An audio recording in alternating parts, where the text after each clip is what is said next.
Sometimes in life, you need a push. I want to tell you a story. It's not a true life story, but it's very interesting. Many years ago, there lived a king. He was very wealthy. He had only one child, a very beautiful lady. Expectedly, she had many suitors. And when it was time for her to get married, she was confused on who to choose out of her many options.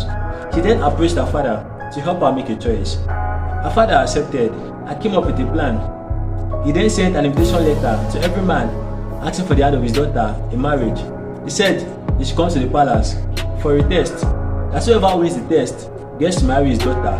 And to top it up, the winner goes home with $10 million. On that particular day, tens of men arrived at the palace, and then the king announced that the test was going to be a swimming contest. That all they needed to do was to jump into his Olympic-sized swimming pool, and whoever came out first at the other end gets to marry his daughter and take home all the money. All the men were excited at how easy the contest was and were set to swim.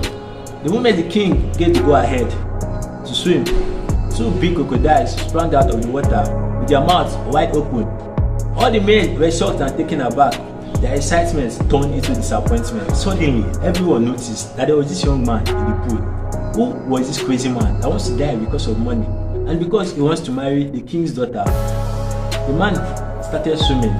The first crocodile approached him. He dodged. The second as well. He dodged.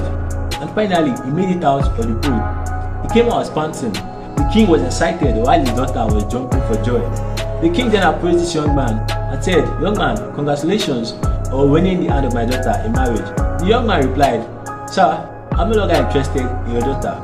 The king was sad and his daughter was shocked.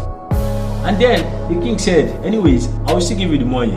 The young man replied and insisted that he was no longer interested in both the king's daughter and the money. The king was angry and then demanded what this young man wanted. The young man said, "I want to know who pushed me into the water." Apparently, the young man did not go into the pool by his own decision. Yes, he was there to contest, but the moment he saw how difficult the contest was, he backed up. Thank goodness he was pushed. He wouldn't have won the grand prize. We all need a push in our lives, but firstly, we need to learn how to push ourselves. We need to learn how to set and achieve new targets. And secondly, we need to surround ourselves with people that can push us. Select your friends carefully. Are your friends pushing you to success, or are they pulling you backwards? How about your family? Put them on board. We all need a cycle of people that can push us. You need a push.